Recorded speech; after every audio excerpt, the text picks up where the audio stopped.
You're listening to Spill the Sea with Ashwati Ramesh. Hi Ayush. Hello, how are you? Good. How have you been? I've been good.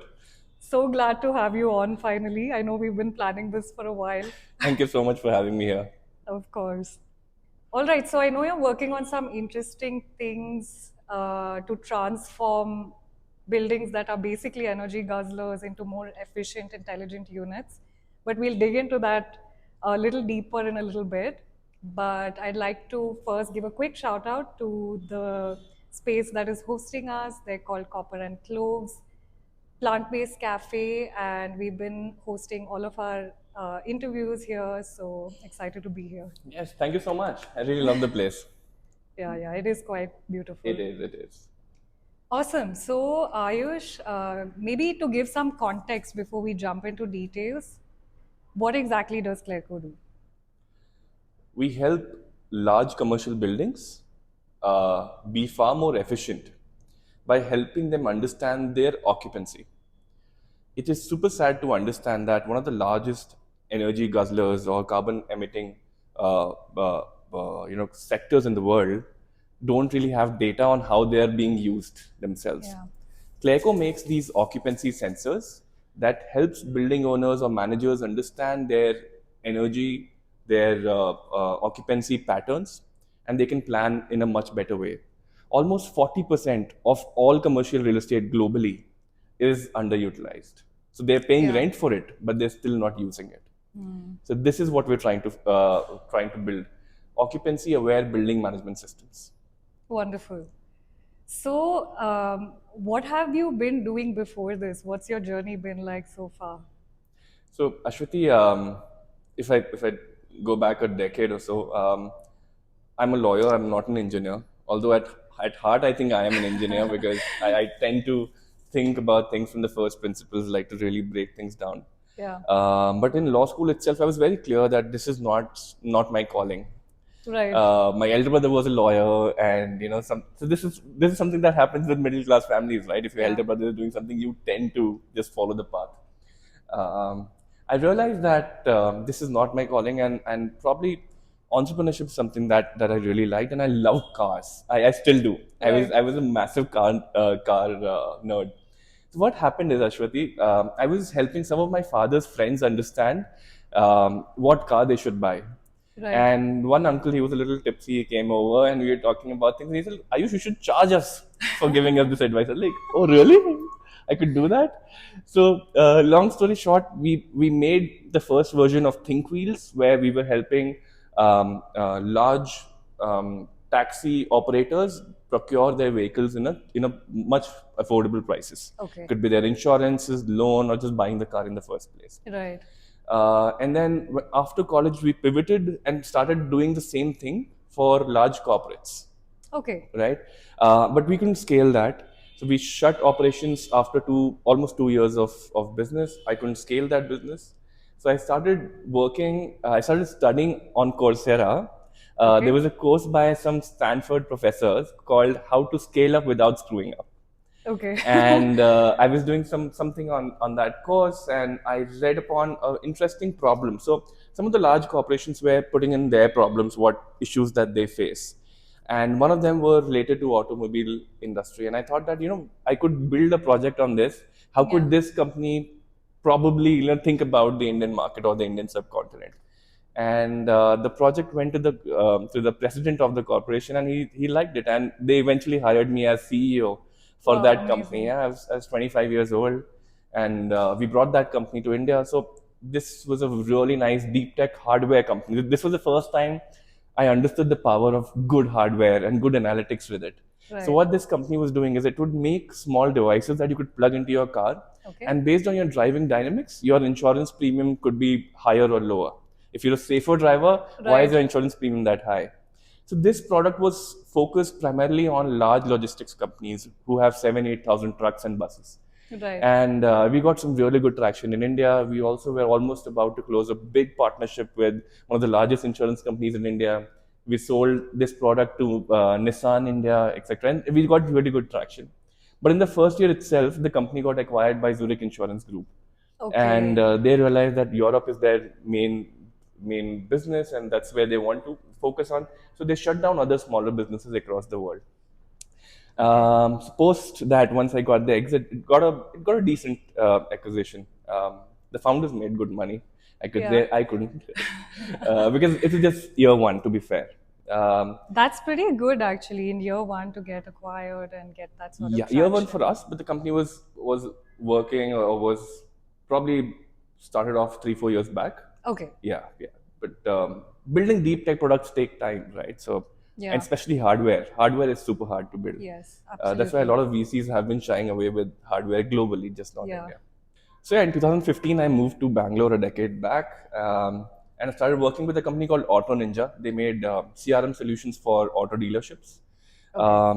Great founders. They wanted to do something in B2C, and I started that business. It was called Bumper.com. We raised money from SAF partners and started scaling that.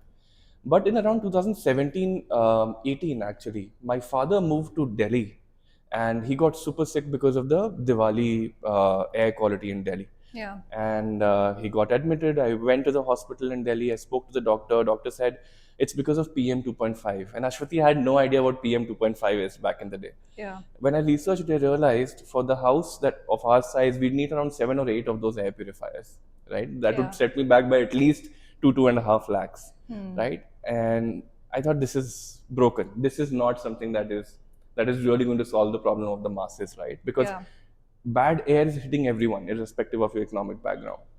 And if you look at what's happening in the West or in Europe, air conditioning systems have some really good filters in it, right? Sure. But we couldn't just do that in India because our air conditioning is far different, because we don't have centralized air conditioning in India.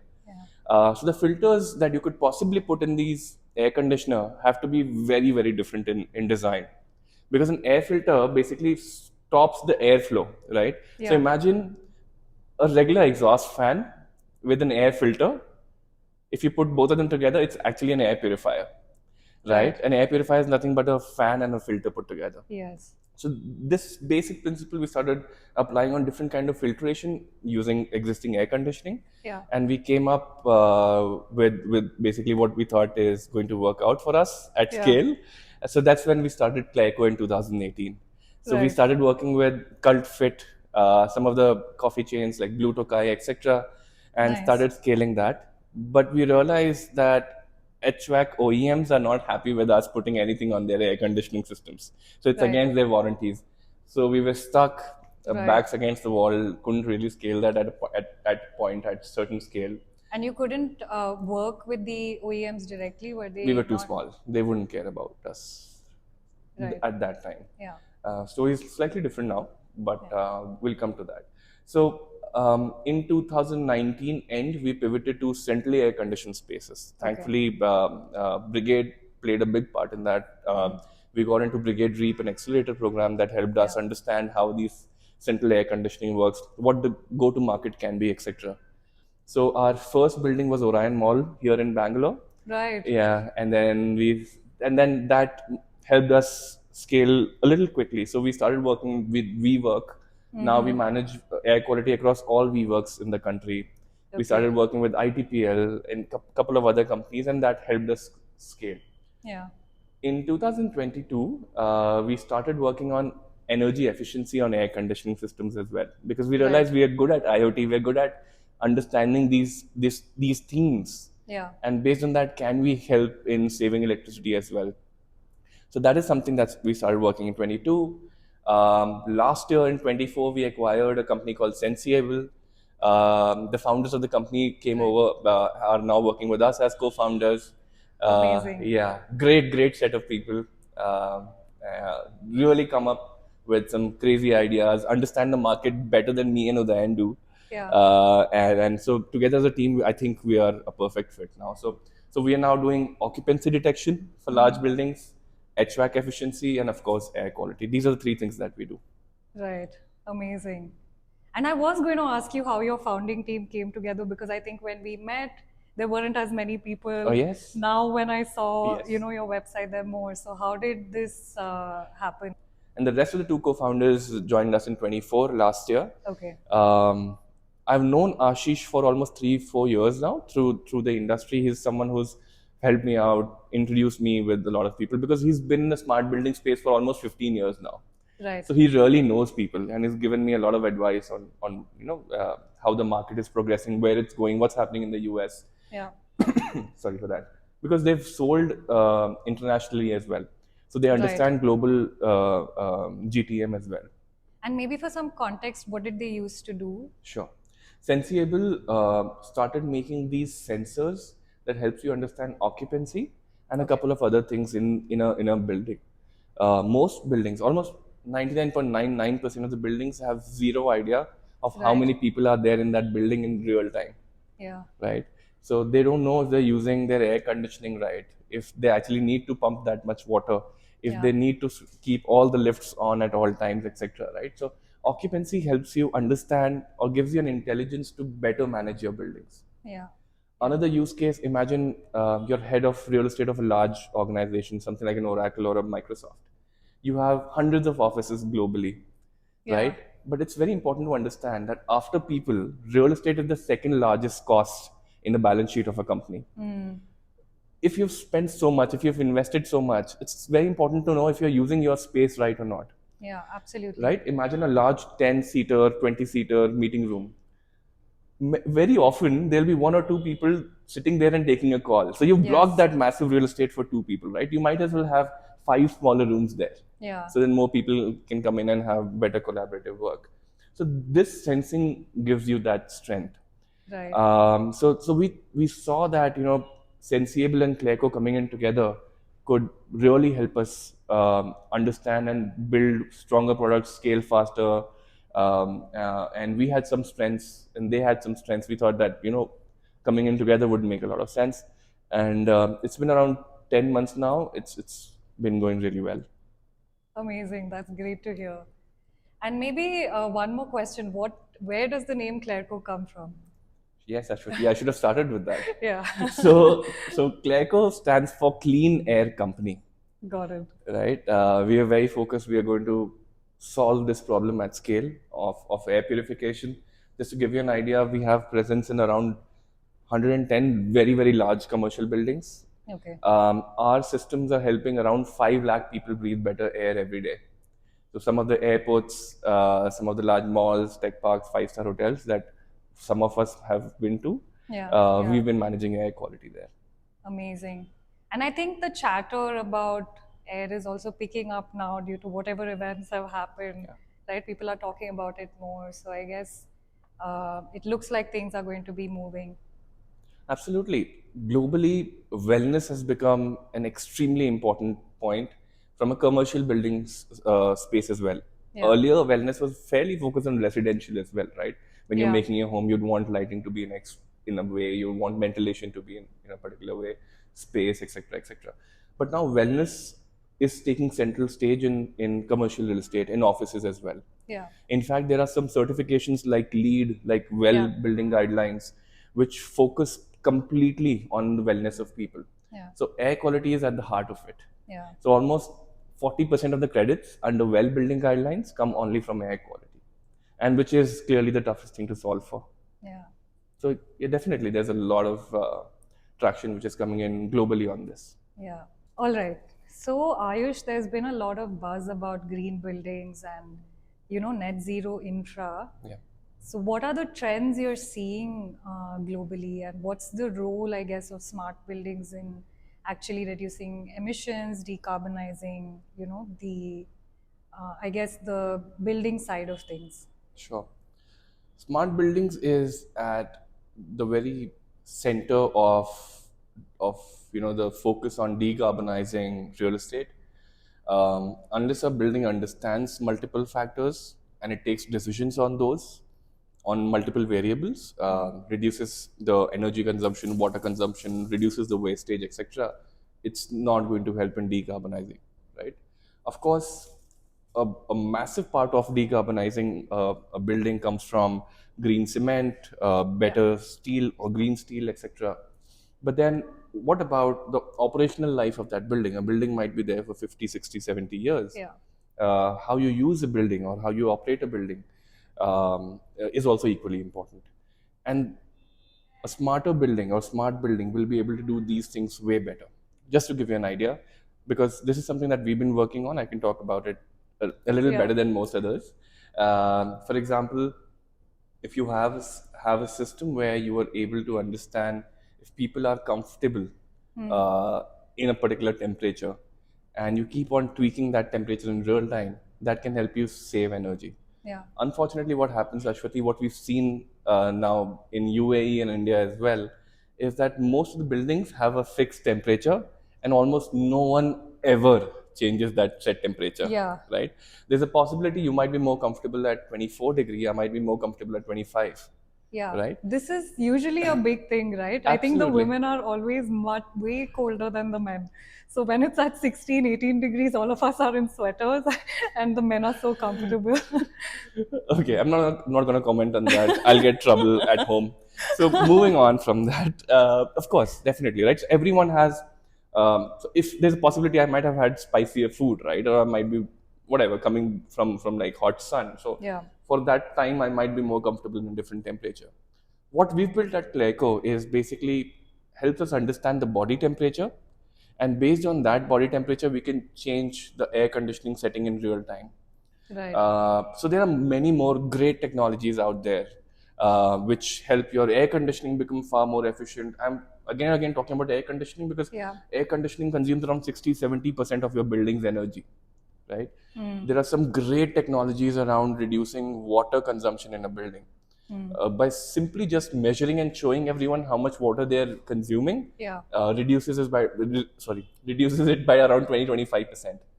Right. So these are some of the things that are really helping buildings become smarter. And the Yeah. best part is, Ashwati, these are retrofittable. Yeah. So even if a building is say 20 years old, it can still become a smart building.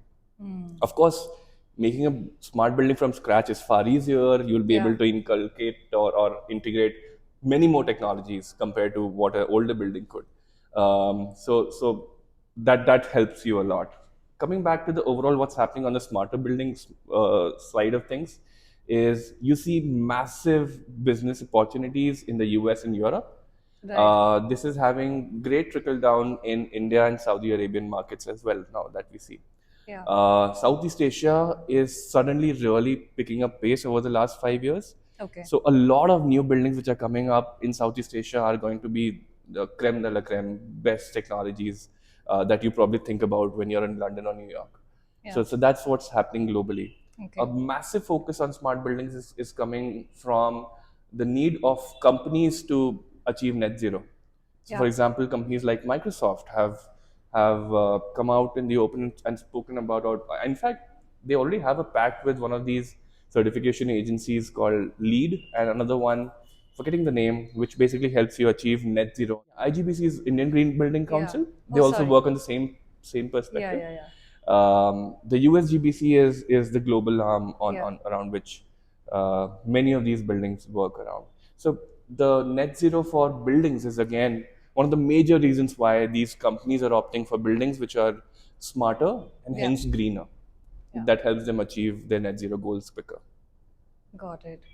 And what about, since you've been working on this aspect, the HVAC aspect as well a lot, what's the state of the industry looking like? Sure. Um, So the HVAC world is very different what you see in India and Southeast Asia because of the tropical environment that we have, or what you see in the Middle East, or what you see in Europe. In Europe, they were primarily looking at gas-based warming systems. Okay. Because of the war in Europe, there's a massive focus on electrification of their HVAC systems, which were till now working on gas, Yeah. right? If you look at what's happening in the US, a lot of IoT-based systems have come in. Some fairly decent companies building IoT technologies Right. are helping buildings with regular older air conditioning systems make it smarter. If you, again, on the OEM side, if you focus on things, you have companies like Daikin and Carrier who are investing literally billions of dollars in making their HVAC way more efficient. by either using IoT sensors or by using certain better fluid dynamics, by using certain coolants which emit far lesser emissions. For example, I'm sure you understand what's happened with the CFC, and globally the world came in together to reduce some of those gases. But still, the amount of leakages that happen on air conditioning system, it creates a massive issue. Just to give you an idea, most of the gases that go in air conditioning systems in the compressors have around, if I'm not wrong, have around 10,000x of heat capturing capability compared to carbon dioxide. So imagine the same volume of CO2 emission, and that gas which is being leaked by air conditioning systems is a massive threat to the environment. So a lot of money is being invested in this as well. Understood. And you did mention some markets. Where exactly are you present right now? So we are in India all across and in UAE right now. Very small step in UAE right now. Oh, awesome. Got it. Okay, maybe backtracking a bit now to, I know you mentioned and touched upon the range of solutions that you offer, but do you want to maybe elaborate on that a little bit? Because I know you have, I think, 4 aspects that you're looking at specifically, including a software component. Absolutely. So as we are an IoT company, we generate a lot of data, but we need substantial analytics platform to help us understand what that data is and what can we do from that. Just to give you an example, the occupancy sensors that we build, these are patented sensors. These sensors go on the ceiling and help us understand the count of people in a space. Right. So imagine one sensor in every 1,000 square feet, right? This helps us understand how many people are there in the zone, and hence we can also understand what's happening on the overall floor by floor level, and eventually also the entire building if you look at it from a different floor perspective. This helps us manage a few things better. For example, where you don't have people, why do you need the lighting to be on? Sure. Why do you need the air conditioning to be on? Or why do you need a centralized air conditioner to push air in that particular zone where you don't have any occupancy whatsoever? So our systems help in reducing these utilities by give or take around 25-30%. Right. This also helps large players in understanding their usage patterns much better. We touched upon how a global head of real estate will find it very difficult to understand if the investment that they've made in the real estate is actually helping them build their business better or not. There's a possibility that a lot of their offices are still vacant or not being used properly. If you design an office for 1,000 people and you have 500 people coming in, that's a massive wastage and crazy carbon emission as well, right? Yeah. Just to give you an idea why this is a massive problem, especially post-pandemic, Ashwati, what's happening is you have around 1,300 people on a 1,000-seater office now. And these employees come to office twice or thrice in a week. So how do you place them, and who's coming, who's not coming in? From a real estate perspective, it's a massive challenge in figuring out who sits where. Yeah. Right? And because of which, at least 40-50% of the real estate is just underutilized. Yeah. So this is something that we are able to solve from the occupancy sensing, reducing your utilities like HVAC efficiency, and also your just real estate analytics around understanding your usage patterns. Another massive part of our business, of course, is the air quality bit, where we are helping people understand the air they're breathing because we have air quality monitors that measures these parameters. Our software also controls the entire air conditioning system, which allows or stops the amount of fresh air which is required in a building. Right. Apart from controlling all these things, we also make some patented air filters that are very easy to retrofit in a large building. Ashwati, just imagine a regular air conditioner was designed for a particular airflow, right? We can't just slap in a large HEPA filter and expect it to work, because an air filter will stop the air to flow through the through that air conditioning system, which will create massive issues in cooling, and you'll have massive repair bills. So we designed our own air filters which have almost no air restriction and still traps particles, around 99% of them on a single flow. So this helps us install these systems in an older, say 20, 30-year-old building as well. Right. Because retrofitting is a massive part. Around 5%, 6% of new buildings are made every year, but you still have around 95% of the buildings which need to upgrade, right? Yeah, So we're yeah. focusing on both of them with different products. Got it.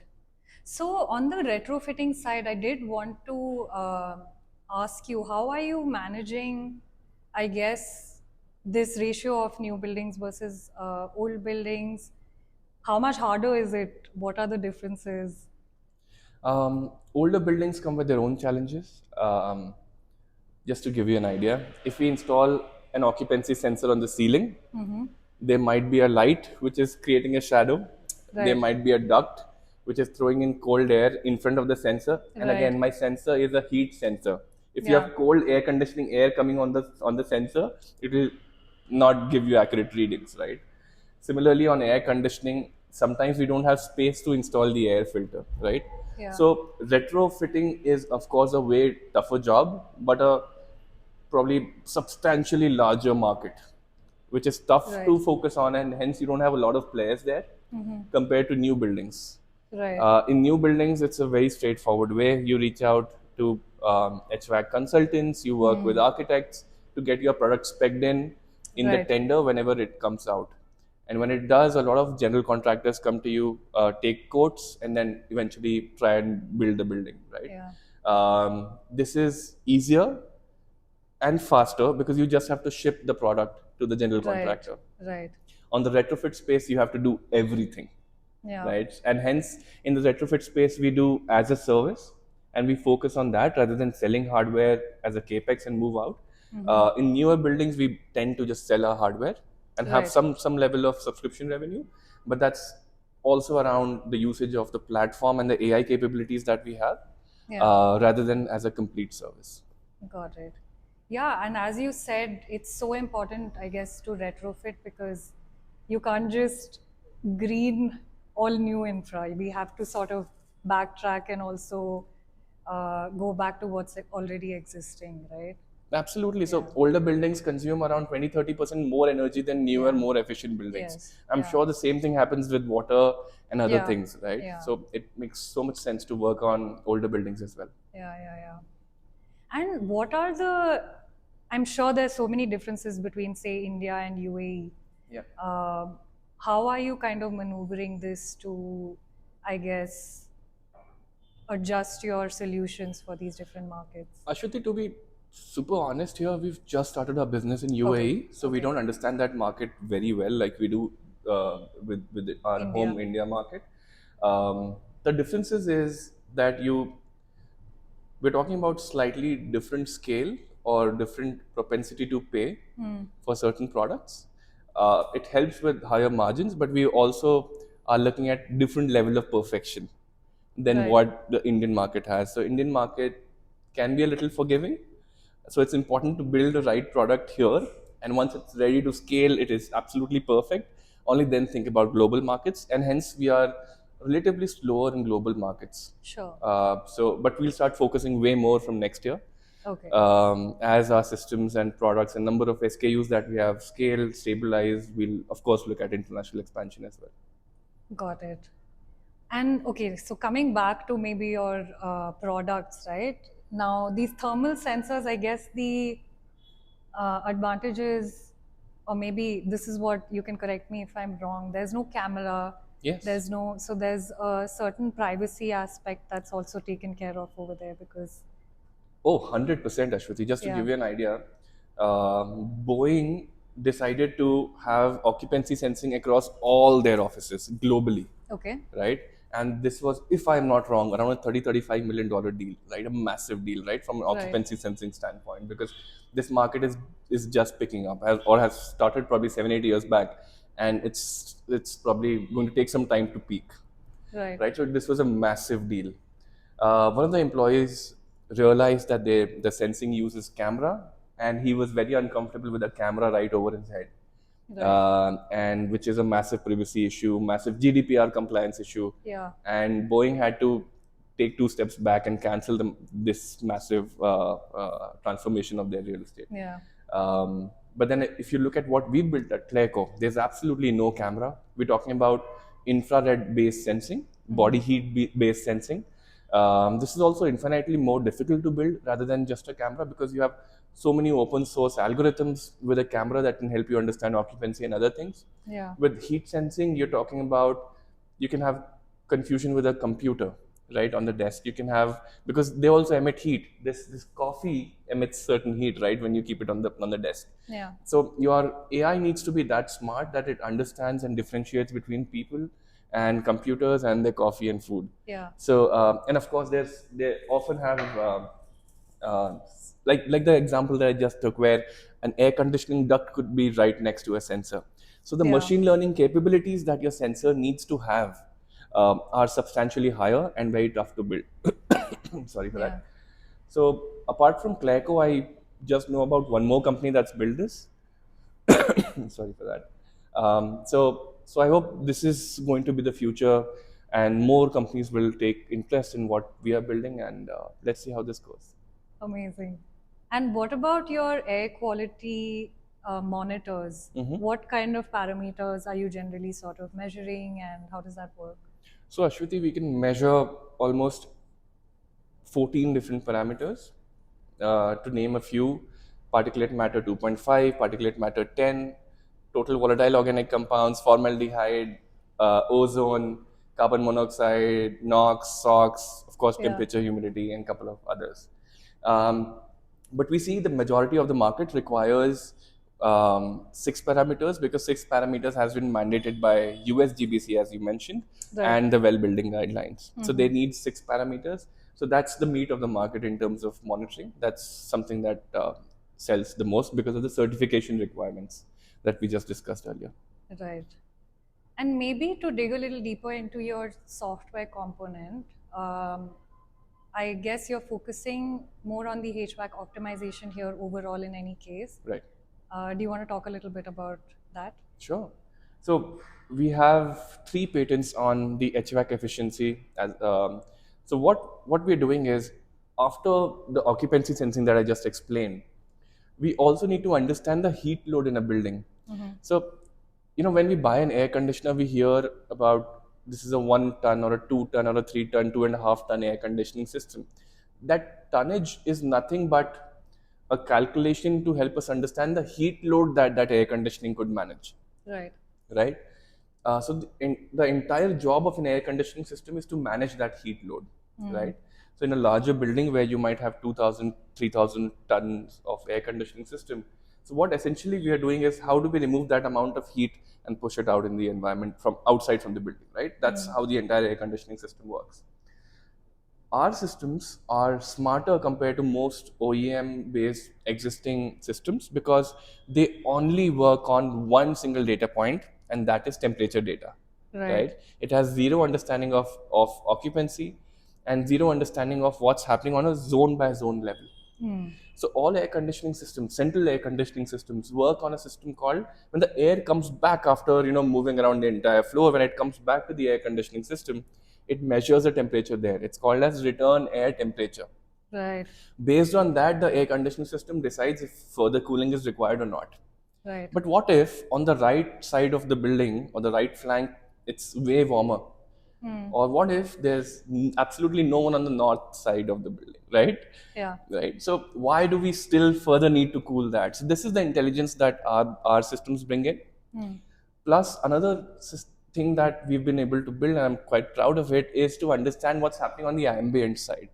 If it's going to rain, if it's going to be far more humid, or if it's going to, we are going to have a gentle breeze. These different things also matter, because what's happening on the ambient side is around Yeah. 60% of the heat load within a building. Right. Right. So all of these things come in together, which helps us calculate the heat load better, and hence we manage the air conditioner better than existing systems out there. Understood. So, Ayush, who are your target segments specifically? So on the broader side, we're talking about commercial real estate. But if I break it down, for different products, we have slightly different segments that we focus on. For example, clean air as a service, and also HVAC efficiency as a service. Yeah. These two are great for retail and co-working Right. companies. if you look at the occupancy sensors as a capex sale, are great for office buildings which are being constructed now, the greenfield projects. Yeah. If I look at another product, very interesting product I should have spoken about earlier, is the people counting sensor. So Right. this sensor helps a retail space understand how many people have walked in their mall or their airport on a daily basis, Interesting. and who spent more time in which part of the shop, Right. right? So this is also working on the same body heat. The hardware is same, but Yeah. completely different software and algorithm on Right. that device, which helps us with that. So that is also focused on retrofitting. If I talk about any sort of capex requirement, it's usually with newer buildings, or even with older buildings, Ashwati, which might be going for a refurb. Right. Right. So around 7 or 10 years is the average tenure of a large commercial property, sort of a rental property. And once a new company comes in, or sometimes they continue, but they still do a refurb of their spaces. Right. At that time as well, the companies have budgets for a capex deal. So we are happy and comfortable to work with a channel partner who helps us get that. Right. Talking about channel partners, that is probably the most important and the hardest bit to genuinely break and come into and have good relationships with. Right. Because these companies have been in the space for a long time. They understand the market, they understand how to move things, Yeah. and where some products will sell and where it won't. And hence working with channel partners is extremely critical. Just to give you an idea, we've recently gotten some massive orders of one airport, of two large pharma companies through these system integrators, and we expect the same. I'm talking about like multiple $1 million orders from these system integrators for India and UAE. Just to give you an idea, we've not done that kind of revenue in the last 7 years. So Right. these partnerships are everything, and cracking them takes time, because they will not spend time with you till your product is perfect or you've reached a particular threshold where you can take those kind of orders, etc. Right? So to come to this level, it took us around 7 years. Yeah. But I feel because of these partnerships, we might have some substantial numbers than what we've never done before. Right. Right. And what have been some of the, I guess, biggest points that you've had to convince a client about, especially considering that it's a topic that's coming up recently, right? So yeah, what's that been like? Sure. So before the pandemic, talking about air quality used to be very different. I remember talking to multiple clients and discussing why it's important to maintain air quality in your space, etc. The questions massively changed post the pandemic, where they say, okay, fine, we have to do it. How much is it going to cost me? Rather than why do I need it in the first place? Yeah. So the pandemic brought a shift in how we think about wellness, at least. And again, the well-building guidelines and those certifications are really helping this part of the business globally grow for all other companies as well. If we talk about energy efficiency, buildings or property owners are really interested. They ask us quite a few questions, but they still move slowly because we're still a startup, not a large brand. If, say, we had a Honeywell or a Siemens brand, they might have used our systems a little quicker, because we're talking about integrating with their HVAC systems and taking complete control of it, right? Yeah, So yeah. some of them are not very comfortable with it. So that takes way longer. The HVAC efficiency as a service takes over a year for a contract to come in, because we're talking about 3 or 4 months of pilot, then convincing their team, their CEO, their CFO that what we're doing makes sense for you. Yeah. Because what we're doing there, Ashwati, is we sell it as a service. So what I mean by that is that if I help them save 100 rupees, I'll charge them 50 rupees out of that.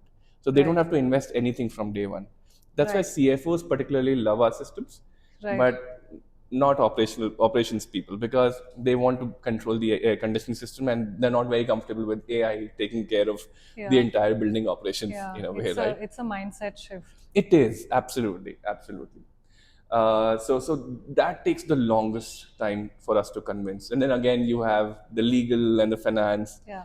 the paperwork. Yeah. You can imagine that, because we're talking about 7-8 year long contracts. So Yeah. of course they will go through their own due diligences, etc. Some of the companies also ask for our books, our accounting books, to understand if these guys can actually pull it off or not. Right. Right? Again, if I had a Honeywell or a Yeah, Panasonic yeah. brand, they wouldn't have asked me that. Moving on, they're moving on to the capex deals, because we've just started doing decent in this space. Working with these system integrators helps, because if you have a good relationship or rapport with the system integrator, uh, because these are the guys who are paying you, and Right. an end client might never ever meet you as well. So Yeah. right, so because in India payments are usually broken, companies in B2B sometimes pay in 6 months or a year. It can become very painful for a small startup like us to Yeah. work with the end client. So we'd rather work with a system integrator who can get paid himself or herself Yeah. and keep on paying us based on the schedule, Yeah. and not on anything else. So that helps quite a bit. Makes sense. So, what's a typical sales cycle like for you guys? Air purification as a service can be, give or take, around 9 months to 12 to acquire Wow. a client. HVAC efficiency is usually over a year. I did not anticipate this earlier when we started. Yeah. I thought that everyone's going to jump into it because I'm not charging them anything on day one, Yeah. and only charging them half of what we helped them save. So it made absolute sense for them to jump over it. But companies take their time. Yeah. Um, Even if it's commonsensical, it doesn't move fast. As simple as that. Yeah. Um, on the capex deals, you basically keep on meeting these consultants, get your products pegged in, and eventually the first time you get or see any money or see a transaction happen, it's probably going to be around 4 to 6 months. So Right. it's way quicker. But then again, you'll have to keep on digging every 6 months. As a service, you have a 7-8 year long contract. Yeah. Here, you keep on farming and selling consistently. Yeah. Yeah. Got it. So, Ayush, would you like to maybe share a client story where you can sort of highlight the kind of savings you've achieved as well? Sure. Um, Actually, I'll talk about a bit of a journey with WeWork in Okay. India. Like I mentioned, we did a pilot with them in January 2020, like Wow. just before the pandemic. Yeah. And we got success there. And it took time because of the pandemic to scale across WeWork Pan India. Yeah. But we did, and we've been working with them for 5 years now. Earlier, probably around October last year, we started our journey on energy efficiency with WeWork as well. Right. And we're seeing around, give or take, around 25% energy savings with them. So we had a client on air purification now that's also using our energy efficiency products. We see a similar journey with a couple of other our older clients as well. In fact, if you look at what's happening in Dubai, we're working with a company called Aldar. They want both of them from day one, Right. right? We're speaking to one of the airport authorities where they want all the three things, where you are using people counting sensor, and Yeah. which also helps them manage their washrooms, etc. So can I talk about this thing? I find it super cool. So this is like, Yeah, please. it sounds like a sci-fi sort of a thing. So what's happening here, Ashwati, is imagine you're walking in the airport and you can see that the next washroom which is close to you is probably 4 minutes away, and you have probably, this is the vacancy there, like Yeah. you use the washroom right now. Otherwise you'll have to go there and find it to be completely occupied and wait there for 10-15 minutes, right? So a people counting sensor is able to predict and understand if it's occupied right now, Right. and you should rather walk in the other direction that's closer to you, where you don't have anyone there. You could use that washroom better. Yeah, So that this- would be very useful. I know, right? Because especially in the morning flights, you can't use the washroom there because you have so many people Yeah. queuing up for that. So again, so we're doing. Sorry, I got No straight away. worries. So we are also talking about air purification at an advanced stage, and using our occupancy sensing for the airport's HVAC efficiency as well. Right. This is going to be a massive deal for us because we've never done anything of this scale. So it's going to be very interesting how we do that. So this is something that I'm super proud about. We started off with one thing, and then we kept on moving with different SKUs or different product lines altogether, Yeah. but all of them come under the smart building thing. So Yes. a single client can possibly use all our products together. Right. I was about to say, from when I met you to where you guys are at now, there's been such an evolution in terms of your offerings. So great to hear, where you come. Good luck to you guys. And maybe on that note, what else do you guys have planned for the future? Like I mentioned, this year is focused completely on further improving our product. We are having accuracy of around 95% on our occupancy sensing. We would like Amazing. it to be around 98, 99%, which is super tough. So we're talking about training north of 30, 35 million images Right. for our systems to understand genuinely how do you distinguish between a human and a chair or any other warm product. And we'll of course keep on improving our analytics platform. That's the focus on the product side. On the team side, we have absolutely zero salespeople yet, so it's just the founders who are doing the sales right now. Right. This is going to be interesting where we've not built a sales handbook of sorts, right? How do you move from your first founder-led sales to genuinely making an organization where you understand how this sale works and how do you work on it? And of course, moving different geographies. We have just a foot in the door in UAE, where Middle East is again becoming very important. They're literally building Saudi Arabia right now. The scale at which construction is happening in and around Riyadh and Dammam and a couple of other cities in Saudi is insane. So we're going to focus a lot on that. We also have some queries from Southeast Asia because of some of the partnerships we have with these larger organizations like CBRE, JLL. Right. So we expect some traction in both these regions in Middle East and Southeast Asia. So I think that's where we're going. We'll also be raising our Series A, so we'll be hiring a few folks who can take the journey ahead. Amazing. Good luck to you guys. Thank you so much. Thank you. Awesome. So, Ayush, I think that's brought us to the end of this conversation. But maybe to close on a slightly lighter note, you've been an entrepreneur all your life, pretty much, right, after studies. How do you, I guess, make time for things outside of work, and what do you do? Thankfully, I have some old friends here in Bangalore because I've been living here for a decade now. Some really great friends. We try to catch up at least once or twice a week. Also, I have 5 dogs at home. Yeah. They're full of energy, absolutely crazy. So we have the entire age spectrum, right? So right from a puppy to a fairly old dog. Oh, wow. So I have the entire age spectrum in my house. So my wife and I, we help and rescue dogs. Okay. And we try and get them adopted. So in the last 3-4 years, I think we've gotten around 30 odd puppies adopted. And the ones who couldn't stay with us. That's why I have 5. We never planned for 5 dogs. It's crazy. Yeah, but I feel like last time I spoke to you, you said 3. Yeah, I'm sure. So there's a bit of population expansion and explosion rather happening in my house with the dogs. Awesome. Lovely, Ayush. It was so nice speaking to you. A lot of learnings for me. I'm sure the listeners have a lot to take away from this as well. I'll add in some resources as well in the description. Thank you. Thank you so much for coming on. Thank you for having me here. Means a lot. Thank you so much, Ashwati. This was fun. It was. Yeah, Thank you. was. Thanks for tuning in today. See you next episode.